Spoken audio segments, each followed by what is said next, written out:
Boa noite, palco Disrupção. Vocês estão bem? Aê, eu gosto muito dessa animação de vocês. Gente, estou aqui em nome do Instituto Capra. O meu nome é Karina Piva e eu vim falar sobre inovação. A gente costuma falar sobre dados e cultura analítica, e quem está aqui no Hackathon, que é quase todo mundo, com os seus computadores abertos ou fazendo robôs, vão precisar de dados em algum momento para tomar decisão. Vocês vão ter que olhar as coisas direito, ter novas ideias, mudar um pouco as coisas. E eu vim aqui também como professora da faculdade Link School of Business, que é a maior faculdade de empreendedorismo da América Latina, contar para vocês um pouco o que vocês fazem de certo e o que vocês fazem de errado quando vocês estão montando todo esse processo de ideação. Primeira pergunta, quem está disposto a participar aí é sempre quem está mais perto, né? Inovar é uma questão de criatividade? Não? Precisa solucionar um problema. Como é que a gente descobre o problema, gente? Pesquisando? Pesquisando. Que mais? Conferindo os dados, analisando. Gente, inovar não é uma questão de dados, não é uma questão de criatividade, é uma questão de coragem, tá? Porque para você mudar qualquer coisa que seja o status quo, você tem que ter coragem de estar errado.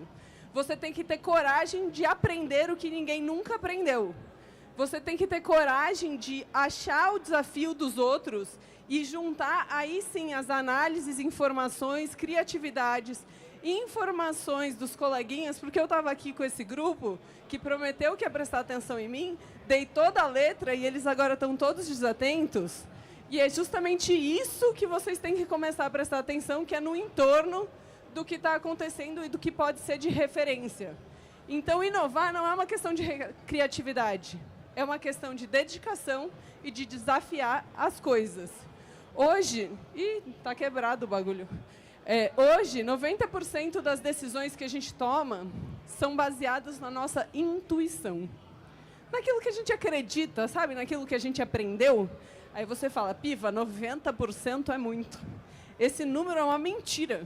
Não fui eu que disse, quem disse foi Stanford. Eles fizeram uma pesquisa, eles publicaram ela em 2020, e nessa pesquisa diz que de 90% a 95% das decisões a gente faz primeiro e justifica depois. Pouquíssimas delas são de fato baseadas em dados. E sabe qual que é a questão e qual que é o problema da gente confiar na nossa intuição? Que a gente tem dificuldade de dizer que está errado.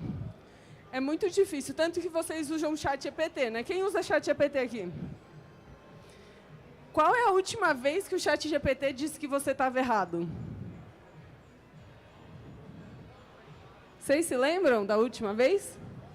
Ontem. Para alguém ele disse ontem, para vocês nunca disse que está errado, né?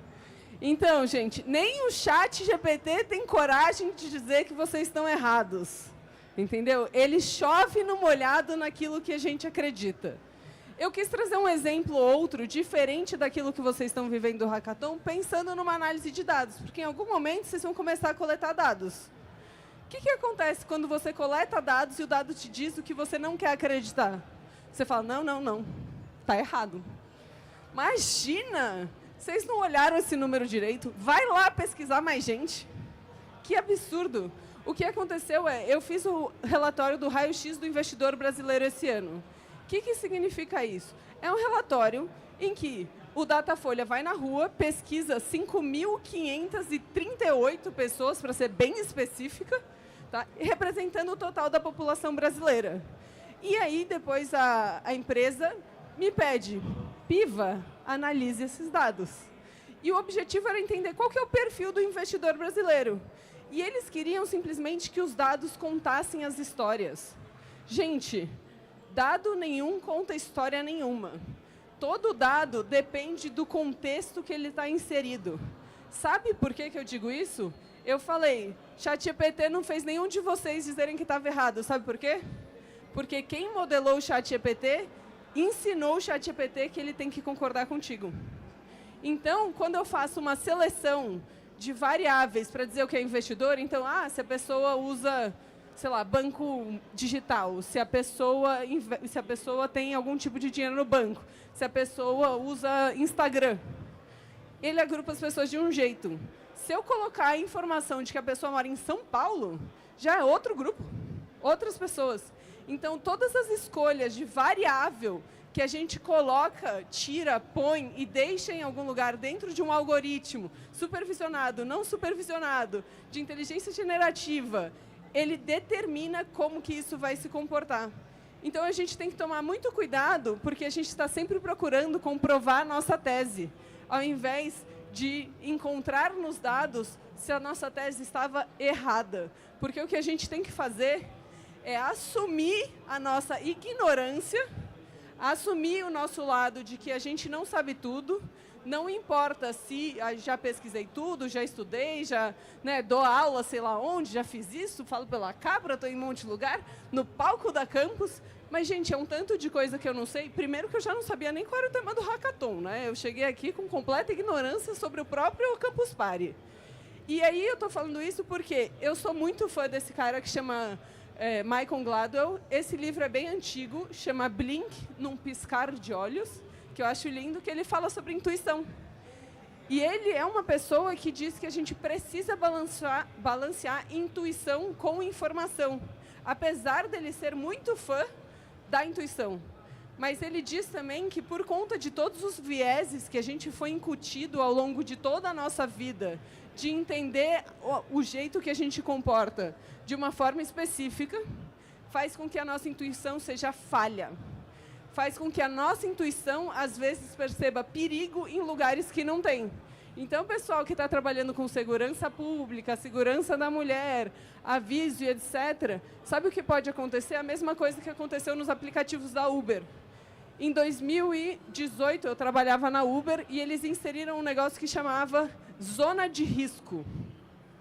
E aí, a zona de risco era, fazendo uma aproximação rasa, qualquer favela, eles colocavam a informação de zona de risco para o motorista. Sabe o que isso fez? Diminuiu muito os assaltos no Uber. Mas toda a população carente e marginalizada nunca mais conseguiu pegar um Uber durante meses, até eles tirarem isso. Por quê? Porque eles não podiam assumir a sua ignorância de tentar entender qual que é o real problema e como é que se resolve isso. Então, quando vocês estão criando todo um cenário de um hackathon de segurança pública e vocês não são, especialmente aqui o pessoal que está falando de mulheres e não tem mulheres no grupo, ou não estão com as mulheres aqui, vocês são um viés completamente à parte do que a realidade de fato é. Então, a gente tem que tomar muito cuidado na hora de falar de inovação, para a gente não se perder na solução de um problema que não é nosso. Tá? Porque senão... esse é meu slide favorito, gente. Eu vou pedir até para todo mundo olhar, porque eu falar sem olhar para o slide não funciona. Gente, a informação, quando a gente olha, a gente acha que a gente está entendendo. Essas bolinhas vermelhas, elas têm o mesmo tamanho. Eu tive que colocar a régua, porque eu não acreditei que elas têm o mesmo tamanho. Tá? E o que acontece? A informação, quando a gente tem ela rodeada pelas nossas crenças, a gente acredita que ela faz sentido. Quando a gente olha pelo viés do outro, a gente acha que ela pode estar errada, distorcida ou de um tamanho diferente. Então, quando a gente fala de inovação e disrupção, a gente tem que tomar cuidado, porque inovar é melhorar aquilo que já existe de forma contínua, entendendo como aquele problema está se comportando. Disrupção é transformar um mercado de um jeito que as coisas que existem hoje não funcionam mais depois daquilo que você criou. Tá? Então, vocês querem inovar e criar alguma coisa que é uma melhoria contínua, ou vocês querem transformar aquilo que vocês vieram com o propósito de estar na Campus Party? Isso é muito diferente, porque não é usar as mesmas palavras, porque elas têm pesos diferentes. E eu vim aqui só para gerar provocação, né? Então, gente, a diferença entre sucesso e fracasso é sorte. Sinto muito lhe informar, mas a vida não é feita de tomar uma decisão boa e ter um resultado bom. Gente, quantas vezes vocês já falaram assim, cara, eu tenho certeza que se eu colocar meu jogo no tigrinho, eu vou ganhar. Mega Sena. Todo mundo fala assim, esse ano eu joguei, vai ser minha vez. É uma ótima decisão. Resultado, ruim. Ninguém aqui está rico, senão não estava aqui, né? Mas, ao mesmo tempo, várias vezes que vocês testaram algumas coisas que vocês julgaram questionáveis, vocês acabaram tendo bons resultados. Porque a vida é feita um pouco de sorte. Mas o que acontece? Eu posso tomar mais boas decisões, eu tenho mais chances de ter bons resultados. Tá? Mas isso não significa que quando a gente tomou uma decisão boa e a gente teve um resultado ruim, a gente não aprendeu com ela. Porque o objetivo de alguém que acredita em inovação e acredita em transformar o mercado é acreditar em tomar riscos. Tá? E riscos são mensuráveis. Qual que é a diferença quando a gente fala de disrupção? Que disrupção, em geral, é uma aposta que eu não sei medir. Porque não dá para você disruptar um mercado porque você não tem noção do tamanho do mercado novo que você está criando. Mas inovação é mensurável. Então, tomem muito cuidado quando vocês estão partindo com a tese que vocês têm como verdade. Aproveitem que vocês ainda vão ter 48 horas, talvez? Que vocês podem aprender a mudar de ideia. Na Link, que é a Faculdade de Empreendedorismo, eles dividem 3 meses de conteúdo, 3 meses de hackathon. Pensa só, eles têm 3 meses. Gente, as primeiras 2 semanas eles têm certeza do que vão fazer. Aí passa 3 semanas se descabelando, descobrindo que está tudo errado. Aí depois para chegar e ter 48 horas e terminar tudo, entendeu? Porque sabe como é que é, né? Então é isso. Às vezes eles têm lá, né, toda uma infraestrutura, todas as boas decisões, professores, etc., para eles, dando maus resultados, até eles entenderem e aprenderem o que de fato tinha por ali. Importante, todo mundo diz que quer aprender rápido, né?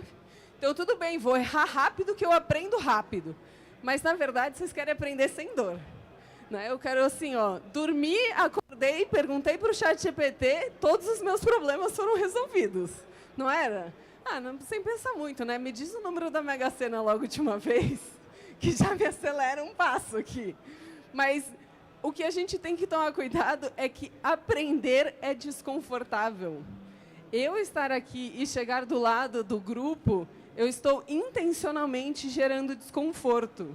Por quê? Porque eu sei que quando a gente gera desconforto, a gente cria algum tipo de conexão emocional, boa ou ruim, que gera uma lembrança. Então, eu posso ser lembrada ou porque eu fui muito legal, ou porque eu fui muito cretina. Tipo, você lembra do seu melhor professor e do seu pior professor. Quem estava ali no meio, né? Qual o nome do professor de ciências da 6ª série? Sei lá. Eu não faço a menor ideia de quem ele era. Por quê? Porque é isso, né? Faltava ali ele me trazer algum desconforto no meu aprendizado. E o que a gente traz num cenário de inovação onde a gente precisa martelar dados? Que toda vez que eu coloco uma ideia criativa nova, eu preciso ir atrás dos dados que me provem errada. Porque nenhum cientista, até hoje, ganhou o prêmio Nobel por dizer que outro estava certo. Tá? Todo cientista que fez uma descoberta boa, que fez uma descoberta interessante, que fez algum tipo de transformação, ele teve ideias criativas e conseguiu encontrar os dados corretos que sustentassem a sua teoria e transformassem o que tudo no passado um dia esteve certo. Então, gente, o que eu fico para vocês é que inovar é acertar incerteza. Você tem que começar a questionar as suas crenças e fazer a pergunta todo dia para vocês se a última vez que você usou dados foi para refutar as suas hipóteses. Obrigada.